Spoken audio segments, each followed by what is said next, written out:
apparently don't even care. Don't think it's a big deal when it's brought up. Got to the fucking letterbox thing went down another point. Don't people understand? You're a filmmaker. This is your lifeblood. This is how you represent yourself in public. And you two apparently don't even care. Don't think it's a big deal when it's brought up. 2 points to a 2.8. This is how the world sees it. Genius. MaJaMa. MaJaMa. MaJaMa. Andy, what are you doing out of your cage? I've been dealing with a few problems, Bob. No worries. And you're talking too. Yep. I am losing my mind. You okay, Bob? You've got a funny look on your face. I'm fine, Andy. I am just going insane. How about we go have a little lie down? What do you say? Yeah, okay. Hey everyone, and welcome back once again to MaJaMa Jams, a show where we discuss other people's work so we don't have to do our own. Now this week, we are taking a look into some harsh, objective truths. What kind of truths? Guys will pay $2 for something only worth $1 if he needs it. Girls will pay $1 for something worth $2 that she doesn't need, but it's really cute and it's on sale. Truths about guys. Hosted by none other than the god himself, Chad Eastham, national spokesman for American Eagle and mid-2000s style. We are laying it down bare bones and raw. What does a guy really want in a girl? Ask yourself this question. When somebody looks at you, which one do they see? Does somebody see a treasure or do they see a target? Why do guys Actually, think and we're talk going to talk about Andy the Talking Hedgehog. Yeah, because this one sucked. Oh. So, this week's movie is a delightful little feature that, full disclosure, we have actually now watched twice. Mateo, how did we, real quick, how did we come across this again? It was connected to something else. One of us saw it online. Yes, somewhere. we saw Poster or something online, and I bought it. For $1. No, 50 cents. No, I Hand job in the back of a Walmart. Yes, and they gave Tara me money. Reid blew him, so she would take it. He would take it from her. I'm not that lucky, but it was together with Honey, I Shrunk the Teachers, My Invisible Dad. Yes! It was in that package. Oh my God, my invisible dad!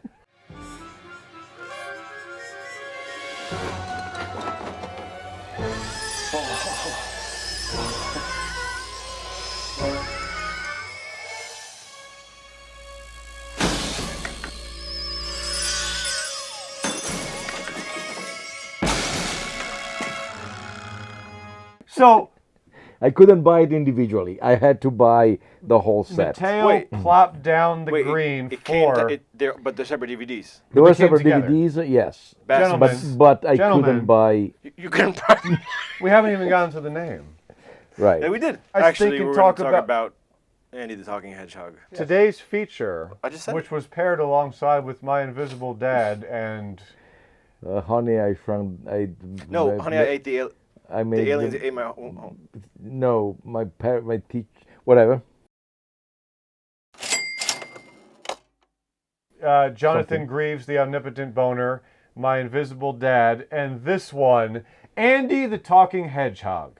Now, when we created this little show, we had an idealistic viewpoint of actually discussing the movie no matter what it was and how bad it was, not just piling on heaps of snark and sarcasticness and abrasive venom, but to actually talk about it, to actually break down why or why not we did or didn't. I really had no intentions and didn't want to be here in the first place. That was not him. He just wants to watch training videos and make fun of them. Yeah, but you put gum in my door so we can open it. So... That's you, asshole. Why are you looking at me?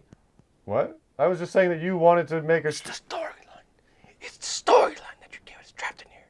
Yeah, I'm just saying, you want to make a show where all we do is watch training videos and make fun of them. I'm not commenting that we're not locked in here. We are very clearly locked in here and have been so for the past 28 days. I don't know how you keep track. Now, 9. 9. Nine, nine, nine. Nine! Nine! Nine!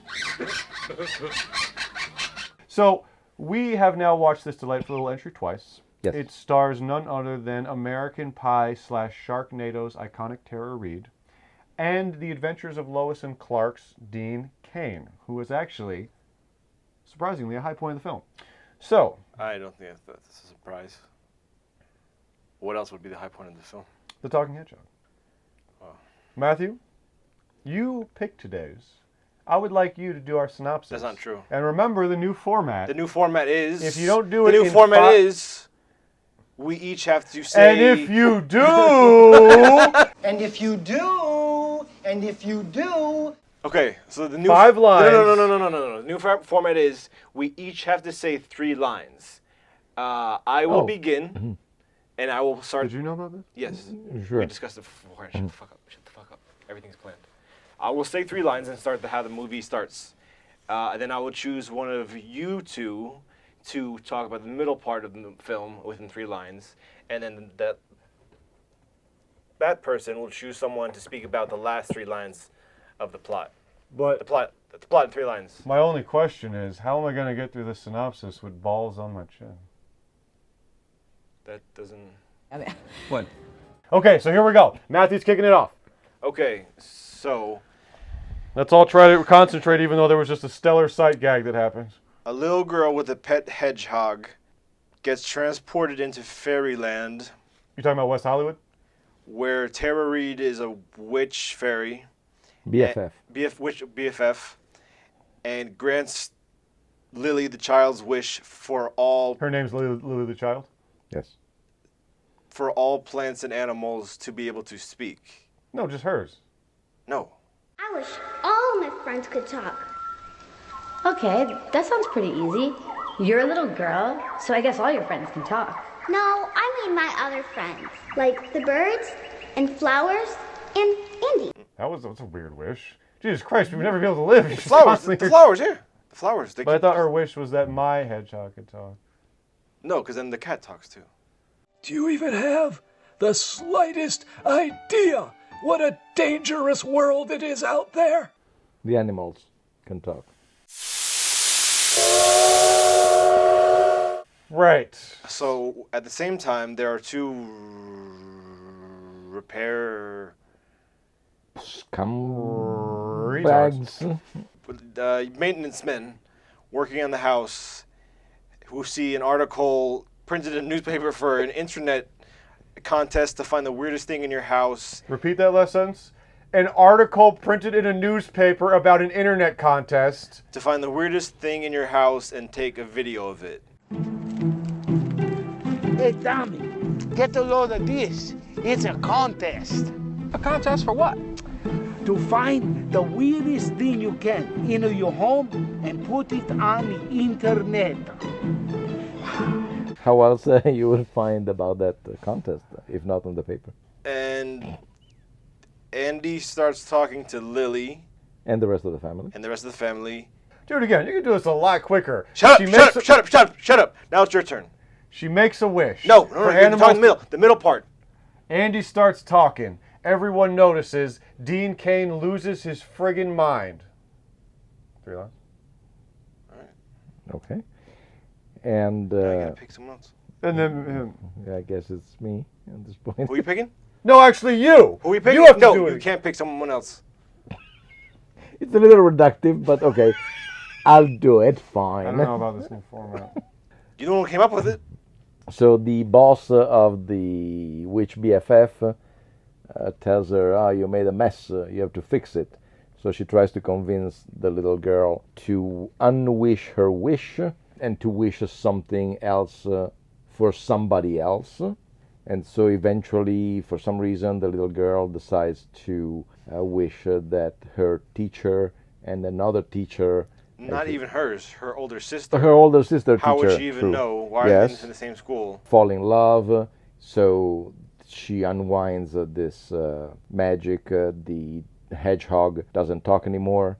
And I mean, no animals can be heard by the humans. But as the two scumbags are trying to steal Andy the Talking Hedgehog, thinking that he can still talk, Dean Cain snaps out of his crisis, charges one of them as a quarterback, thing that he was in the past, tackles him. He probably killed the old man too. And probably he killed the old man. Yes. He was even standing on top of him at the end. Well, it's funny because they haven't played as like he does like a bump into push off as a Yes, but I mean that guy would look pretty old and fragile. Yes.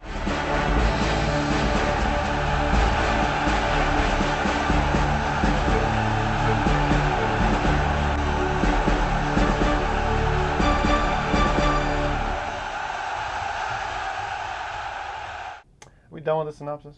Sure. Pretty much, yes. But anyway, like any good kids' movies, it ends with an old man dead on the lawn of Dean Cain's house. For some reason, every single movie, like the Never-Ending Story, it ends with an old man dead on Dean Cain's lawn.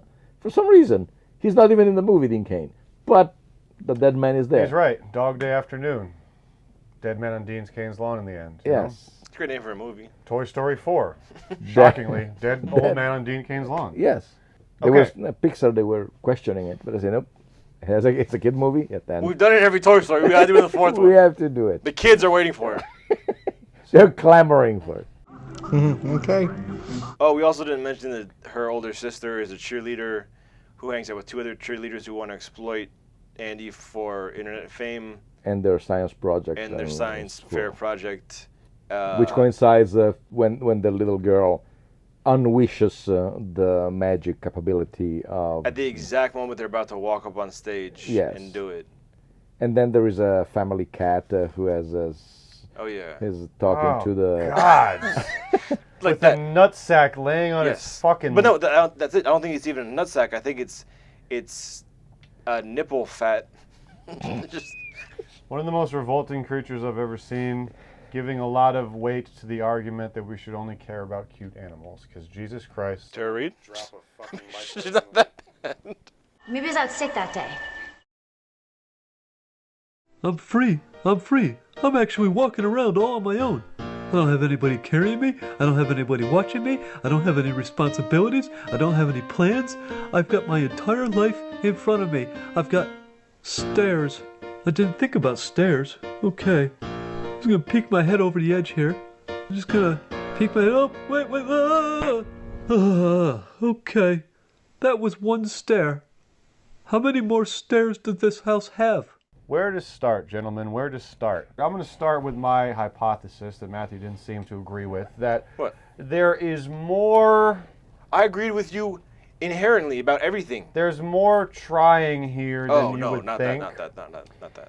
And I think that there's more more of a sense of zany self-awareness than one might expect from this. Yes. And I humbly think that you could turn the dial of this movie a couple notches to the right and actually find a very enjoyable, self-aware, zany, almost meta, goofy kids comedy akin to a vibe and a vein of a season 8 Full House episode. Specifically, I'm thinking here of The Bicycle Thief. You are giving that way too much credit. That's what I'm saying. Let's get into it. Bicycle Thief is a genius, top tier Full House episode. But you do understand that to most people, the cliche is that Full House is cornball, brain-dead, spoon-feeding America garbage, indicative of a problem with a lack of intellectualism. It's not?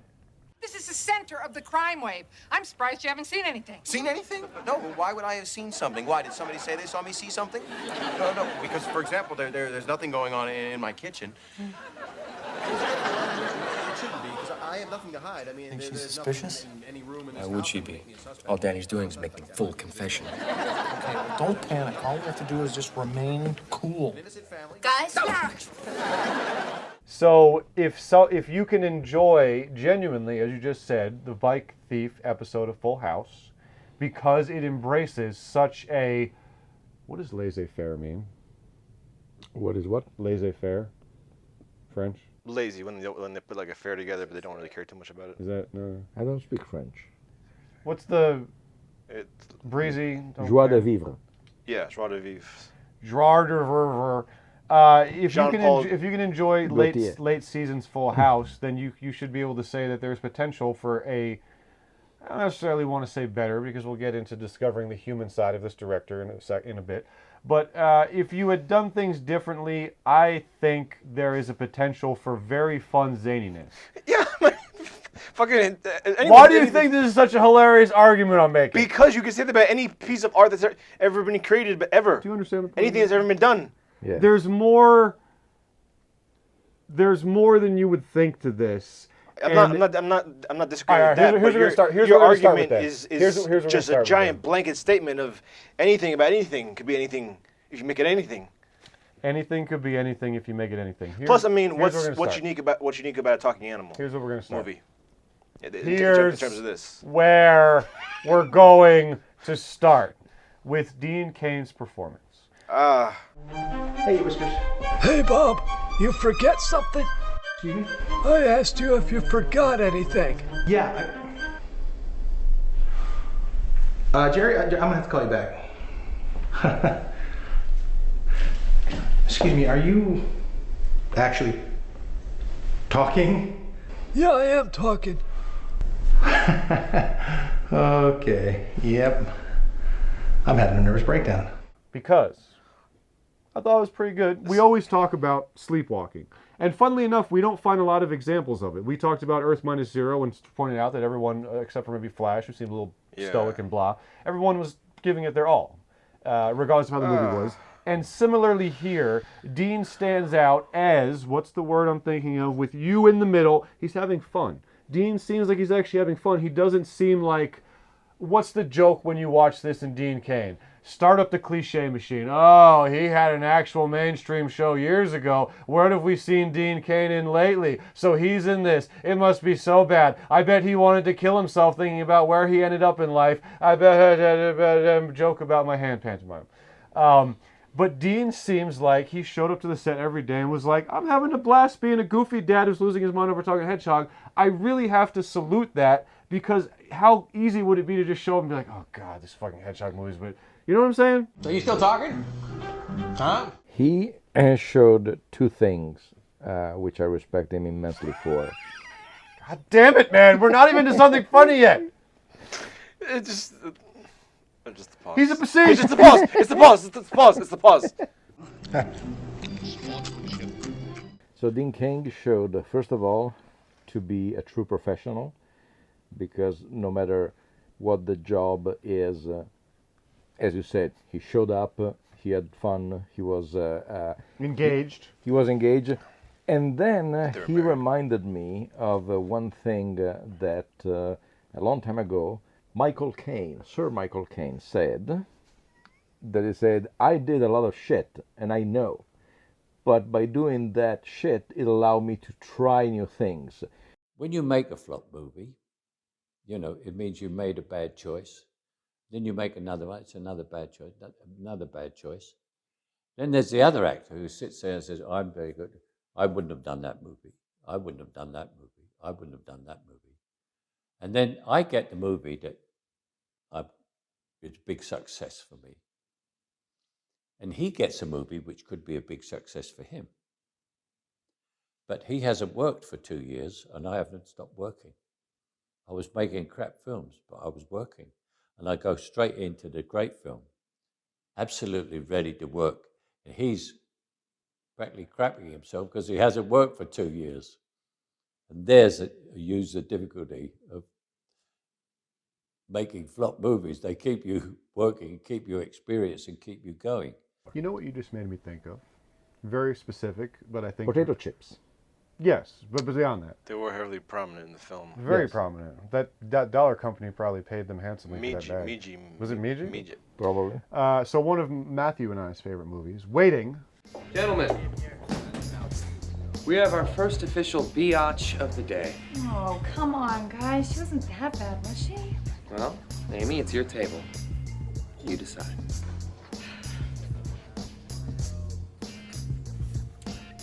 She was a fucking bitch. Do it. The writer-director, I think I've got this right, Rob McKittrick. And for whatever reason, on both waiting DVDs, we ended up actually watching the special features, which is more strange with waiting since we had not moved to Los Angeles yet. We did not have the influence of this psychotic Italian who actually watches special features and commentary tracks. But for whatever reason, with both waiting and its sequel, Still Waiting, I watched the behind the scenes. And on the Still Waiting sequel, it was written once again by Rob, same writer, but not directed. In the behind the scenes, I thought it was a very funny little slice of life. He said, I actually turned down the offer to direct this. They offered it because I didn't want my next movie to be a sequel. But then they didn't ask me to do another movie, so I guess joke's on me. And I thought that was such a cool little self-mocking way of talking about the industry. And it reminds me exactly of that. I'm going to wait for a better thing. Oh, nothing came. Now I'm not even directing the sequel to my own movie. I'd say that sounds like a pretty good deal. I immensely appreciate the talent of Dean Cain, who could have just sleepwalked through the whole thing, not giving a damn, and instead he was fun. He was actually genuinely showing us that it's possible to have fun also in tiny little movies like this. And he's the reason, to my hypothesis, because I, no joke, genuinely enjoyed watching Dean go nutty, skipping work, getting in pajamas, getting potato chips, and just kind of cackling at everything as he loses his mind. That's just because it was a floating piece of wood and you were in the middle of the ocean drowning. That's a great metaphor. That's a way to put it. But I disagree. I mean, he was the one bright light. Well, I going back a little bit, I like the cliche breaking. I think it's so easy, like I said, to watch this, and it's like, man, Dean Cain couldn't get anything else, and he must have wanted to kill himself. What a life. And yeah, we can all have fun starting that up, but like you said, no, the guy probably was like, okay, yeah, kids movie, probably fun, it could be zany. Yeah. Like, it doesn't have to be like that. Yep. Now, Tara Reid, on the other hand. Oh, right. Dean Cain is also the host of Masters of Illusion on CW every Sunday of the week. Currently? Whenever they want. I'm sorry? Currently? Yeah. Well, I've got a clean slate, but on the back I put a prediction. Do you have any idea what I've predicted? No. Gotcha. Let's try another one. Okay. Pick a category: card trick, rope trick, or I shoot you out of a cannon. Well, I'm not going to pick the cannon, so how about rope trick? Rope trick. There it is. Hope you like it. Oh. All right, I didn't expect that. Do you know what year How High was? I do. 2001. Do you know what year The Adventures of Lois and Clark was? I do. I was around 7th grade because, like I told you, I had a teacher who played, I think, college football, and the talk of the classroom was that he played on the same team or against Dean Cain, and then he did like a joke like, yeah, he went on to be Superman, you did this, poking fun at himself. So it had to have been around mid-90s. I remember when I moved here. Okay. Oh, yes, we should bring that up. Thank you. In 1996, it was February 1996, the very first Entertainment Weekly that I bought on the week I arrived, he was on the cover as Lois. We want to do something a little bit different for the cover, Dean. I still have that issue, actually. With those bulging calves and heels? As Lois. That's kind of special and random. Yeah, and I remember that it was, because I remember going... It is special and random. It was, I went to... Sorry. Jesus, man. Imagine saying...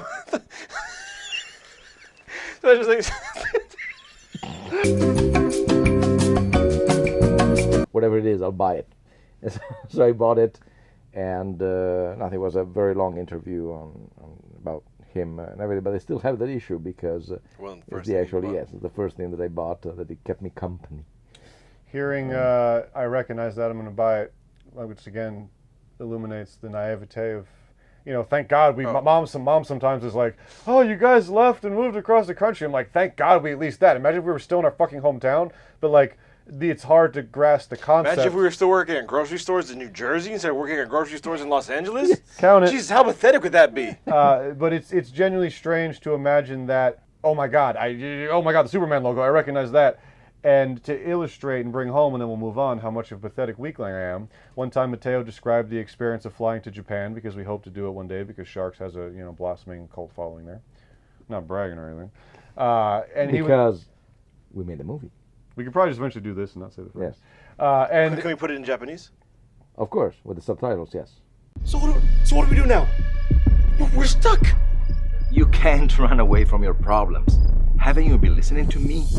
You're living in your own shortploitation. As much as you love them, you're not exactly a stellar example of screenwriting. This thing looks like a bad CGI movie creature. You are living an adventure based on your own shortploitation script. This is our movie. I'll be damned if we're gonna let some vindictive digital fish kill off the 2-star. And he described getting off the plane in Japan, I think it was, and Mateo, and entering the airport, and all of a sudden you hear everyone talking, and it's in a different language that not yours. And I don't know if he just painted such a good picture of it, but I was like, whoa. And I almost, yes, it's pathetic, felt like crying because of that jarring feeling of like, what? And this is why I think it'd be so great and essential to go to another country, is to experience not being the majority, very blatantly not being the majority. It's hard to go anywhere in the world where white people aren't the majority.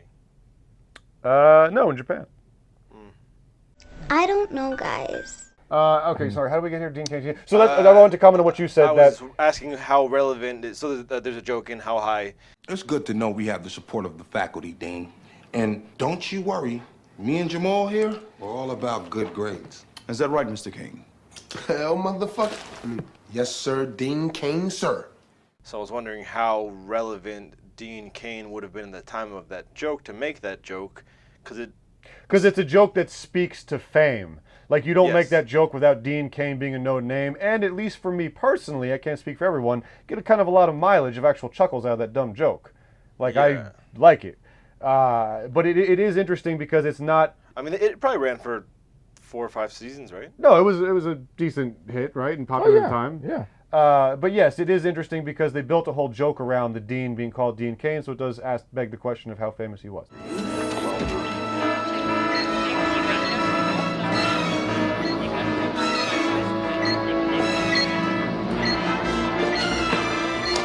Hey, get away from that! What kind of a lunatic are you? That is a bomb that you...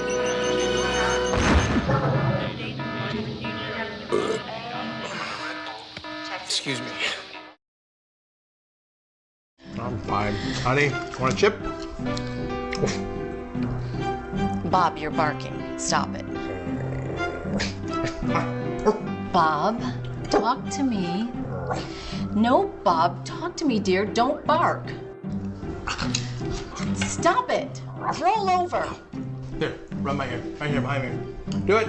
Yeah. Oh my gosh. Good. I am next going to move on to our other star, recognizable name in this, Miss Tara Reid.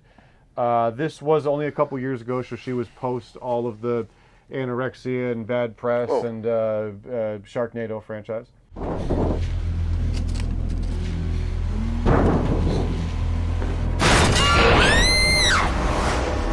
my god! Oh my god! What the hell? Oh my god!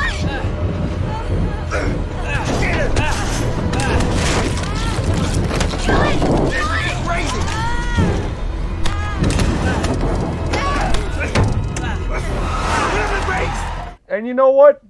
Similarly, how easy the lowest hanging of fruit would it be to get on Tara Reid for ending up in this, supposed piece of crap? It's just the lowest hanging fruit. But again, I didn't think she's zombified, druggy, sleepwalking through, What we should try to do for the show is find one where someone who's also prominent in the film is sleepwalking. Because I do feel like you really have to give credit when an actor... Any of the latest Adam Sandler's movies. Mr. President, generals and admirals, guys in suits, Zac Efron. Gandalf and Harry Potter in the same room. Imagine that. Grandpa, we'll see you around the nursing home. Oh, the sandwich guy is here. Fooled you. Yes. I won't agree with that. What don't I agree with? Tara Reid's performance. Okay, let's talk about it. In the same way Dean Kane. Let's talk about it. Well, agreed that it doesn't have the same verve. Yeah, let's talk about it. But you continue. Enough about me. What do you think about me? But again, not dead. I mean, her eyes are wide. Yes. She's awake. You scared me. She had less to do. Yeah. I don't know. I guess I'm just saying that we put this on expecting, like I said, we'll all laugh at a dumb, cheap movie, but I would be interested, as hilarious as this sounds, I would be interested in working on an Andy the Talking Hedgehog reboot, because I feel like the three of us have always been chasing, like a hound with a rabbit, supreme zaniness. The three of us adore comedy, stupidity, idiocy, zany, Naked Gun, all that stuff. That is the glue of MaJaMa. Yeah, we watch all movies, but we love comedy. We love goofball zany comedy. And so I feel like there is DNA in this that we could take and make perhaps still G-rated, like I said, a Full House later season episode, but we could make a full-on hilarious zany fest. I don't know. Am I alone here? I mean, you could say that about anything. Not so sure. I keep saying But that. I'm saying, I will agree with you that it did seem like there was elements of it that tried.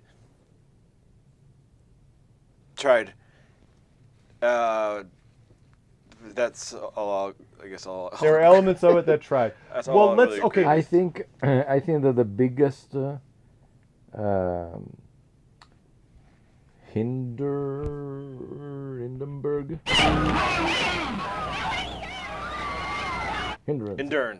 Endurance. Right guard extreme. Eggplant. Eggplant. Of this movie is the script, or lack of thereof. Yes. It's not clear, like even just like the passage of time during the first day. That's very true. You the have no girls idea. have to go to school. At least we after- always know if we're at the house or the school. Yes, yes.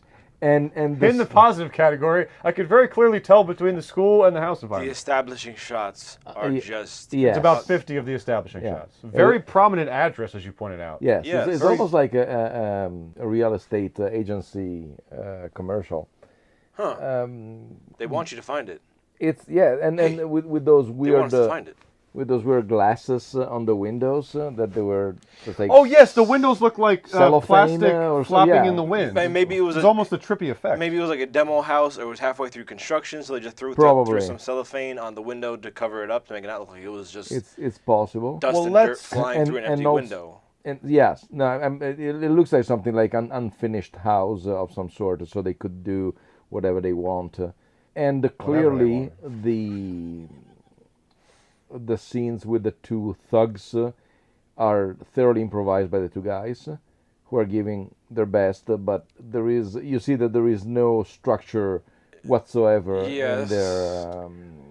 Let's talk Bubba next. is trying harder than. Yes. Well, You're just saying that because he's the goofball. no, I'm. Everyone always loves the stupid one. Because he's really trying to dig into the Three Stooges. Yes. Mannerism. Go get the rat. Get that booba. Let's go. But then again, he had a partner who is so fragile that probably if he breathed on him, he just like fall into pieces. I mean, look at the end; he is dead. Like doesn't in even move, every you know? single- No, he doesn't move. So like, my head is like, oh my gosh, is he even breathing right now?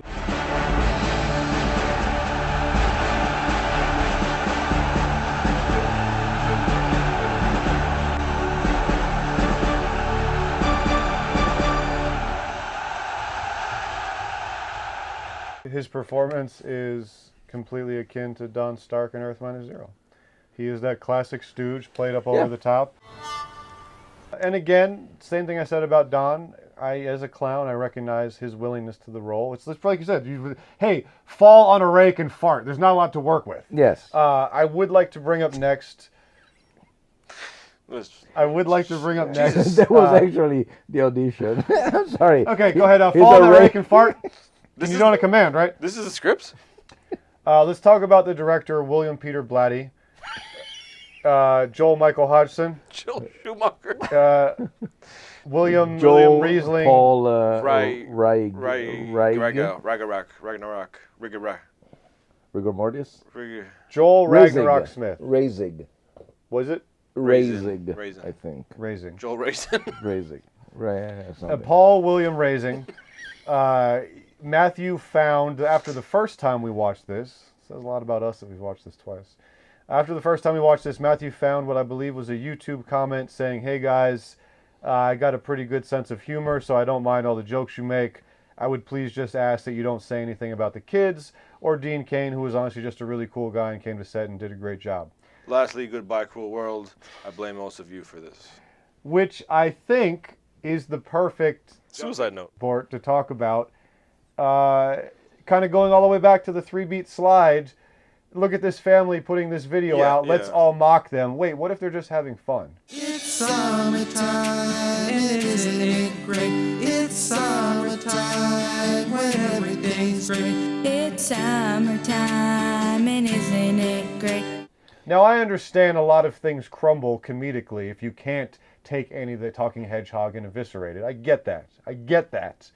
But when you discovered that comment, it was kind of like, does Andy the Talking Hedgehog really need to be taken down a peg online? Or is it just a nice gentleman with a project with a couple of sweet girls who got into acting, were probably excited to be there, and Dean Cain, despite it being a low budget, giving it his all, like you said, being a professional? Why does the world have to be such a cruel, cynical place? I think that, unfortunately, we've been also, I don't want to say trained, because it's a wrong term. Wrong!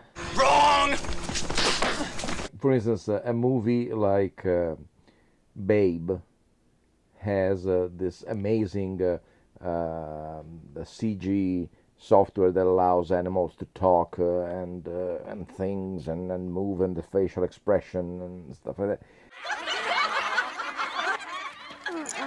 This is ridiculous, Mom. Nonsense. It's only your first try.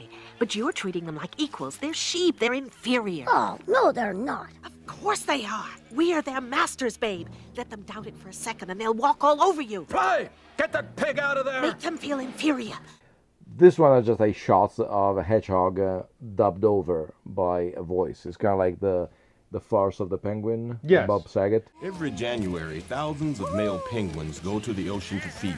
It is nature's ritual, giving them the fuel and strength to make the treacherous journey back home, where they will then mate with the bitches they have yet to meet. But those bitches are 4 months and 70 miles away. So for now, the males will bond.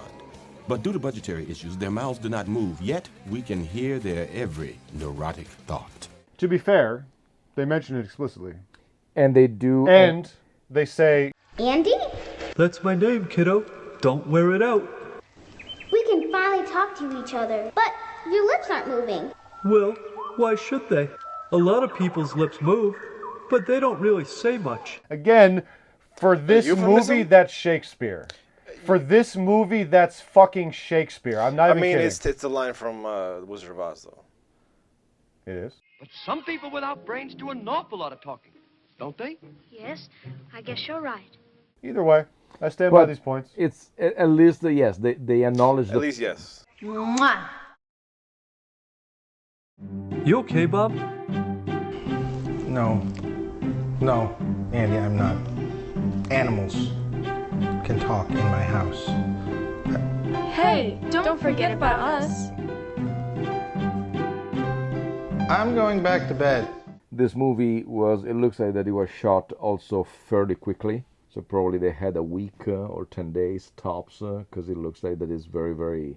Nicely utilizing 2 locales. While at the same time very slow. Never before has 73 minutes felt longer. I meant the actual footage. Yes, well, the thing that surprised me the most is that... We gotta talk about the camera speeds. Many times there were the scenes shot with 2 cameras to save time, but they were not synchronized correctly one with the other, so... one of the 2 looked like almost trippy. There was a fuzzy... thought I was having acid flashbacks. Yes, but only from one side, because the other one was fine. So it was very weird. And it was kind of random. It was usually in the scenes with the 2 cameras at the same time, but occasionally there was a scene on the stairs where it has it, and it's very, very strange. And then, of course, there is the omnipresent soundtrack that tells you that this is a comedy constantly, and it only stops when there is to punctuate a joke. Yeah, you expect like a record scratch. Yeah, exactly. Yes. And a little bit of interesting behind-the-scenes facts. Apparently, Tara Reid's Adam's apple was constructed by Carlo Rambaldi. Did a great job of making it look smaller than it normally is on there. So, see? Cheap shots. They work great. What? we talked about the weird slowed down cameras. We talked about our two names. Do you we think her boss was supposed to be God? Yeah, she has a boss, which I guess, Matthew, maybe you're right that the joke is supposed to be his office boss attire, that a fairy But he's also BFF. very casual. He's got the top unbuttoned. He has no tie. He has no. Right. Dick's out. So he is the overlord of the fairies, which is usually a title reserved for Elton John. And he tells her, hey... It's such a stupid, easy shot of a gay joke. I think the real lesson of gay is cheap shots work. I think the funny thing is driving back.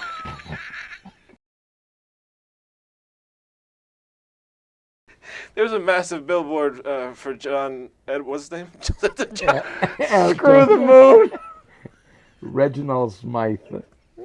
Oh, a knight fighting for AIDS? Yeah. Elton John. There was a giant billboard of him.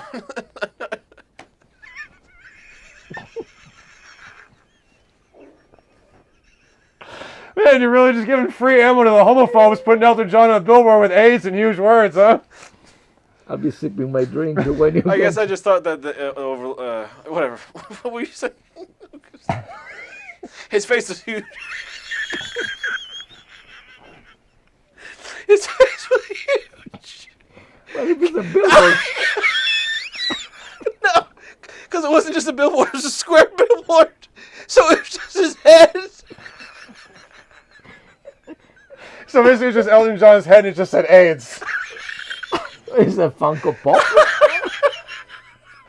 Did you see they released a new Funko Pop? It's a variant of the Elton John one, but he's got AIDS in this one. The disease? No, the word.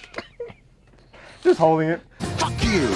No, but just the fact of him being an overlord, imagining just a giant Elton John head floating over West Hollywood, commanding all the gays waiting in line to get into the club.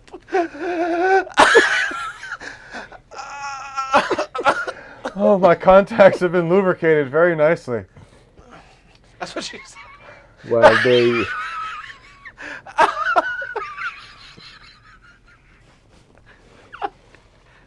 While they recollect to themselves, here's Sammy Davis Jr. saying, Here comes the judge, here comes the judge, here comes the judge, here comes the judge, judge. All right, so her boss is in a button-down shirt with the first button unbuttoned, like it's friggin' Casual Friday.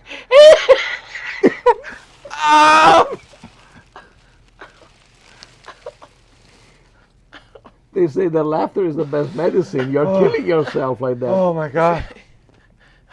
You okay? Yeah, whatever this thing is. Kidney. The kidneys hurt. So her boss tells her that you can't make all the animals talk. People will start losing their minds. What about him? And then that's why they have to reverse the spell. Yes. Could I go wander around on my own now? One thing that we have to talk, because it's mandatory, is the complete lie about the poster of Andy the Talking Hedgehog riding a horse. The cover looks like a friggin' DVD of a Hallmark movie. I was waiting for a horse. The top is very Hallmark movie. Also, as Matthew pointed out, this is not a headshot of Tara Reid from the movie. This looks like her American Pie American Prime Pie days. 1 or 2 or Van Wilder or some Also, shit. the front on the horse says, in quotes, "A magical good time." With no... There is no source. I don't even think it's on the back. Not only they that, could literally but- the director could have said that. Not only that, but Andy, the Talking Hedgehog in that photo, the proportion looks like that he is large as a big dog. He's huge. He is huge. And this girl is just awkwardly in the feet. This is a Photoshop project done in 20 seconds or something. It's Dean is shot like it's definitely from the movie. Yeah. Like he's in a suit. But yeah, Tara Reid is like prime. Yes. Tara Reid. I know. And also the movie ends with, is it all a dream? That And was... and a fourth wall break. Yes. Have I always been wearing a cheerleading outfit? You haven't almost. And this is all just a figment of my imagination. Which again leads me to think that there's a little bit of type of spirit that could make this more Perfect fun than it was. But why? But why? At that last moment, the mom comes out in cheerleading outfit, and Yeah. Dean's like, she's like, wait, what? Was I always wearing a cheerleading outfit? And he's like, in my imagination, you always were. And he looks at the camera. But what does it mean? He's basically saying that this was all a hallucination. There's no real grounding of the plot, and maybe it was, you know. There is no spoon. There is no spoon. There is no spoon? No. I mean, you can't just do it in the last 2 seconds of a movie. Yeah, it's. Plus, Andy still talks after that point. It's very strange. Still, I've seen much worse kids' movies. Yes. Hey everybody, we're the Oogie Loves! It's time for all of you kids to get out of your seats and join us. 1, 2, 3, 4! Get ready to dance along, sing along, Whoa, cool! and boogie your Oogie off. Yeah! Oh boy! I don't say that this one is one of the best, but genuinely... That's the point. I've seen... That's what I was trying to make. I've seen more, I don't know if it's the right word, enthusiasm in doing this one, even if they did it in a week or something. Yes. They were trying to just have... He articulated what I was trying to say the whole episode to you. You go into Andy the Talking Hedgehog expecting, like you said, the lowest bar, right? So all I'm simply saying is that you go into that expecting this, and I'm like, oh, wait, the bar is actually, like, up here for this. Now, granted, if you're talking about movies all the way up to The Godfather, all to the biggest classics of all time, yes. Or if you go to something like Babe, for instance, that you say, okay, that's... Yeah, maybe compare it to something with a talking animal versus a mouse. No, but I'm simply saying, yes. And The Godfather... No, my point was that in the spectrum of all the movies, yes, it's still obviously low. It's on the spectrum. But It's definitely on the spectrum. For what it is, as Mateo said, I feel like you find way more enthusiasm than you would think would come to a project called Andy the Talking Hedgehog. That's my point. I agree. Yeah, and I find a more commitment and more communication of having fun in a movie like this than, for instance, in Mac and Me. Hey, is that all ours? Yeah, about the first 25 yards of it. You think there's any wild animals out there? Definitely. Some big grizzly bears, alligators, big nasty. Are you guys kidding? Maybe a couple of gorillas. Penguins. Yep, easy. Yeah, right. Hey, Ma, where's my room? It's down the hall. Which is... It's kind of scary. It is scary, really scary, but if you think of the production effort for doing that movie versus this one is probably done with the budget that they spent, the budget of the coffee on Mac and Me or something like Should that. have had the budget of making McDonald's food that's prominently featured in every fucking shot. The only thing that and once again this goes back to the script not very well refined, if you will. Way too many people accept. Yes. And What are you talking about? Instantly. First Just, of all, okay, find animals out and then accept so easily. You can hear Andy and Whiskers talk. Space Cadet. Like, really talk? Like, can they actually talk? Trixie. I want to see. Can you actually talk, little rat? I'm a hedgehog, sweetheart, not a rat. Oh my god. That is so bum. I can't believe he can really talk.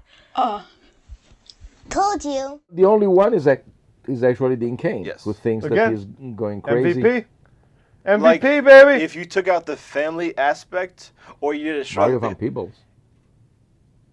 Nice. Thank you. If you took out the family aspect or made Dean Cain a divorced dad with a daughter with Andy and the Hedgehog, and he has to spend the weekend with the Hedgehog because she's going on a class trip, so he's stuck with the Hedgehog after she makes a wish, so now he thinks he's going crazy. Well, that could be a... You know what else? Now both of you have made me realize something. As a slave to comedy who thinks life should never be taken seriously, I'm fascinated by actors... That's because you don't have to suffer with anything. All right, man. We get it. I don't suffer, all right? I need to be able to have emotions once in a while. I'm fascinated by actors and the fact that the people who apparently take their craft the most seriously and can flex the magic of it, which I'm completely in awe of the craft of acting. You'll never get like Daniel Day-Lewis will never do a Jim Carrey-esque movie. Now my brain... How do you know? I think I'm going to faint. Well, what I'm saying is my brain, like, if you take that type of talent, let me see what you can do. I don't want to see you dazzle in some Oscars bait. I want to see you do a weird, like, SNL character and bring those skills to that. So, yes, kind of reaching a bit here, but to see Dean Cain, who's mostly known for Lois and Clark and then, I guess, more dramatic fare. Ripley's Believe It or Not. There are few things more irritating than getting an eyelash or some dirt caught under your eyelid. So imagine what it must feel like for Dr. Harry Kumar when he gets entire handfuls of sand poured directly into his eyes. Never try what you're about to witness. He did that too, right? I think so. Yeah. So you wouldn't normally see him in a robe eating chips, cackling because he's going insane because he's talking animals. So there's a almost fetishistic niche going on here, where I like seeing Dean be that goofy. I've always wanted to see. That's why SNL usually falls flat in its face, but it's always exciting to imagine a more serious actor might do something very straight up goofy. So I don't know, man. I really like Dean's performance in this. Genuinely, not even trying to be funny or make a mockery of how, like, you think we would joke about it, but no, like, I really like Dean's performance. And especially because beside the past as Superman, he's always, they say that there is the curse of Superman, that every single actor who has played Superman, then they have had some... No luck after. Yeah. But... That's a soft way to say it. But... the fact that you see him as Superman, so for those many years, then you kind of like label him. Oh, he is the handsome hero. He is the and seeing him as a laughable goofball as he is in this movie, cackling, even pretending to be a dog and barking. Stop it! Roll over. Here, run my hair. Right here, behind me. It's kind of like unexpected. And it's refreshing, and it shows what a lot of people can't see, that he is an actor. He has range. He doesn't necessarily only play that stereotypical hero, macho, and everything. He can have fun. And he plays a very good dad type of character. Like I guess he is a weekly sitcom, and it's Andy the Talking Hedgehog on Disney Channel, and Dean's the belabored dad that, what do the kids and the hedgehog do now? It's Alf. Yes. How about fixing my spaceship? Hello, read my lips. It talks. It's heavy, it's hairy, and it talks. Good. Now, how about fixing my spaceship so I can get my heavy, hairy body out of here? Who's your little friend? That's my friend Andy. The little crazy girl has a friend? Don't do that. Why not? He gonna complain. No, it's just that you're not very nice, and only my friends get to tap my head. Did you just talk? I made a declaratory statement of fact, Fat Betsy. You got a problem with that? I think we've done a great job of breaking down Andy the Talking Hedgehog in a non-stereotypical way. Yeah, because a lot of people would expect for us to just like bash on it. And no, you have to watch it for what it is. And it's and one thing that it definitely is not is cynical. It doesn't come across a movie that will say, oh, let's make a movie for kids so we're going to make a lot of money, and that's it. At least if it's cynical, it's very well hidden, because there is talent, there is funniness. It's got an aw shucksness to it. Yeah, exactly. There is the fact that they genuinely try to do something that probably I see very well a kid watching it and kind of like enjoying it. That was my next question, and I asked during the movie, would a kid enjoy this? I don't know who could keep their attention. Just because a lot of footage is watching a hedgehog walk. But I mean, this is a movie that sounds adorable. This is a movie that puts out there, we're all a tribe. We're not that different.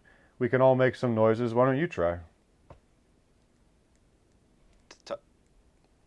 Esatto!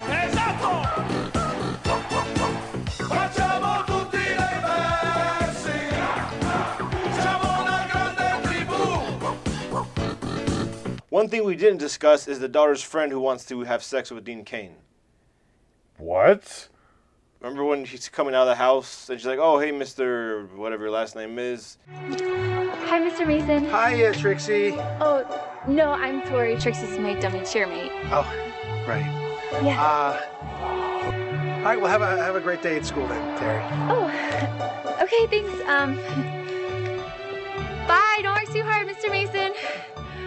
Bye.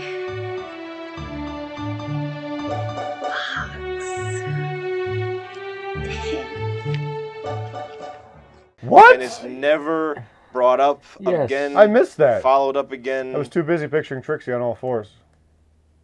Just kidding. But seriously, that happened? It wasn't Trixie. It was No, it was the other, the captain. Yeah. The third girl that comes in. I don't even remember that. What's that about? This is very American Beauty, but you just don't do anything with the plot. Yes. Listen, I noticed here it's a father-daughter's friend subplot about them banging. You might want to just X that out of Andy the Talking Hedgehog. And also, very foggy. That yes. They were not very fortunate on. Unless that was magic. No.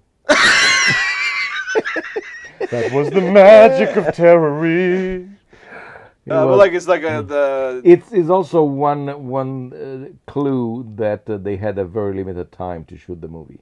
They say, okay, we have this. This is the day. How many days did they have Tara Reid for, in your professional opinion? 1. Okay, that makes sense. I mean, probably yeah. Half the time was spent in the bathroom. What? I really need to go to the bathroom. Okay. She's entirely in blue screen all the time. There's no interaction with.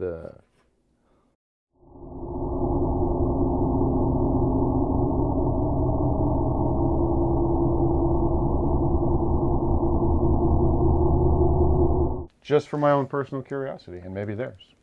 What do you think she was paid for this? Just ballpark, just guesstimating of your own knowledge. That's a very good question. Or Dean. These things curiosity, intrigue me. Did the Porky Pig on them? Ask her. Alexa, how much was Tara Reid paid for Andy the Talking Hedgehog? Here's something I found on the web. According to nickaswift.com, when Reid first signed on, she was paid just $50,000 for the lead role, and the script was reportedly the worst she had ever read. Wait, did she just give us an actual answer? No. I mean, that's what she does. She researches. $50,000? I mean, I don't know about that. I doubt it. I mean, the part of the worst script she's ever read. I mean, let's try the exact same question again. Dean Cain, though. Dean Cain. Well, I'm just curious if she repeats the Tara answer, because did she actually? Oh, just let me give me my own curiosity. Alexa. Well, like I'm gonna try to stop you. Alexa. Why would you think I would be? Shut the fuck. Alexa. Alexa. How much was Dean Cain paid for Andy the Talking Hedgehog? Here's something I found on the web.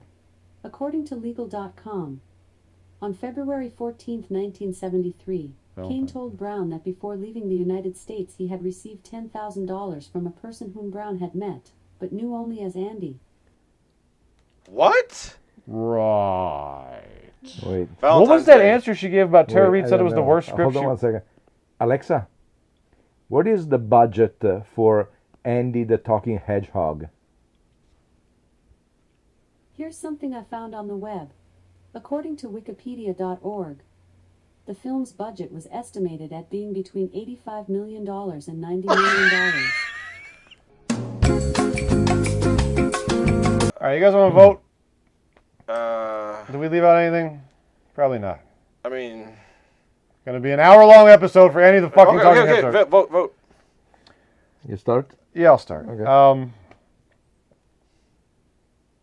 I'm gonna go with a little bit of idealism, but not completely deviating, and I'm gonna go with a 4 because I believe it doesn't deserve the lowest because of everything I talked about. You wouldn't expect this much enthusiasm for this type of project. Dean gave a good goofball performance, and I don't know. There's enough. Again, La polizia indaga il crimine. You kept saying how offended you were. Good word. Tutto in questa testa piccola, cosiddetta cassaforte cerebrale. Io, il ragioniere. Ho tutto il patrimonio di Don Tommaso, da qua non scappa niente. Nemmeno la polizia non me lo può aprire. Anche se mi arrestano non mi pento. Mai, mai e poi mai. Sono il ragioniere di Don Tommaso. I know he probably cares. When it comes across as not caring, that's when it's the most offensive if you care about the craft. I didn't get much. When you don't care about it. But I'm saying, like you said, I think he does care. If he does care, but he can't, but he does it. All right, we're not opening up that can of worms again. I'm simply saying I'm not going to go with the lowest because they had some passionate stuff in there, but it is still what it is. So 4 seems like a fair, clear-eyed, rational. I'll throw these two crumpled together and these two crumpled together for easier on Mateo when he doesn't cut it in because it's actually going into the wastegate right now. Yeah, you fuck it up every time. It's easier. Easier. Throw it all at once. Yes. Okay. Making this man's life hard. My vote is going to be 4 as well. For same reasons. Yeah. Dean Cain and Andy was cute. Yeah, Andy's cute as hell. Well, man. most shots. I think they found like a wild. Oh yeah, they found a headshot. weird, disgusting, awful, blind-looking old man. Yeah, just kind of scratching around the log. But for the most part, Andy's kind of curled up in a ball. His feet are sticking up. Yeah, he's little trying to run pink around. His nose is like upside down dog's nose. So he's pretty cute. And like I said, there was an attempt to make a thing. You should have showed the audience you putting those individual papers into one ball so they know it's accurate. No one even understands this process. You don't even know what you're throwing. You didn't even have a name. I go with 3.5.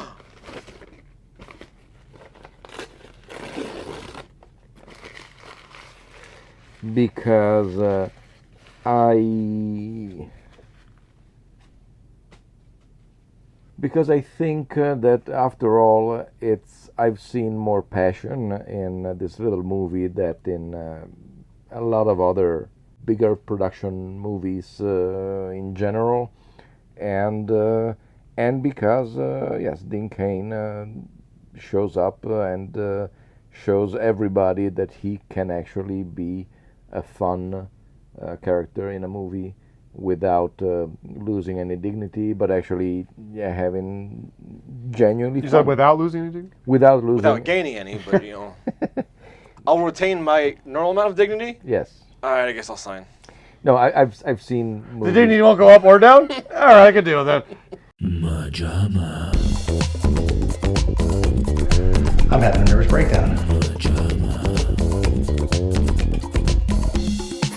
I've seen movies where people just like there is one movie of Le Charlot, a French group, where Mickey Rooney plays a guy, the assistant of a spy.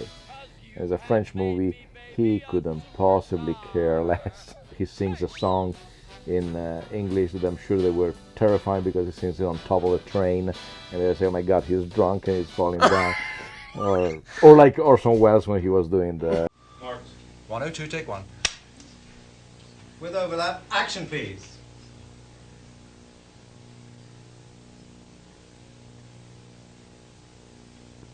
Action Orson, please. Just do anything? 102, take 2. Ah, the French champagne. 102, take 3. Action please. Ah, the French. Mickey Rooney's dead. Yes. Thank God. He started as a child actor. He doesn't know. Yes.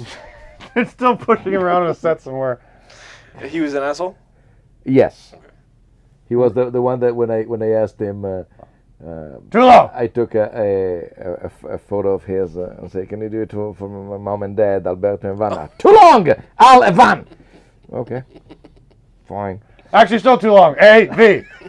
It was almost like that. He's the Santa from Full House, right? No, he's the gag store. The gag store ends up dressing as Santa. Okay. And for a good time, watch the episode of The Twilight Zone with him, but listen to the audio commentary. Hi, this is Mickey Rooney. You're watching The Twilight Zone. Beyond it is another dimension, a dimension of mind. Do you remember much about this episode? No, I don't remember We're anything. watching it together for the first time. I don't care anything. So you're the creep. What today's audience doesn't understand, and maybe we could put this in context, you're playing a jockey, but they don't understand that for many years, anytime anybody said anything about a short, you were the butt of jokes. Well, I'm tired of that. Oh. Now let's finish the truth about guys and find out what it really takes to have sex with a teenage pterodactyl. They're gonna teach us that? They're gonna show it. And another thing about guys, we are always one move away from flexing. So, oh my gosh, something about biceps. Oh my. Always, right? Who would like to volunteer? Anyone come up on stage? Of this audience. Lock the doors, please. Yes. Of this audience that will never film because probably there is nobody there. Sometimes a guy will hold in a fart for like 15 minutes, and what you girls don't know is we've been holding it for 6 hours, and it took a lot of effort. Oh! Got it. And then Kelsey Grammer falls off stage. Trip through It's a Small World, pretending I was a UN interpreter. Good Lord. MaJaMa.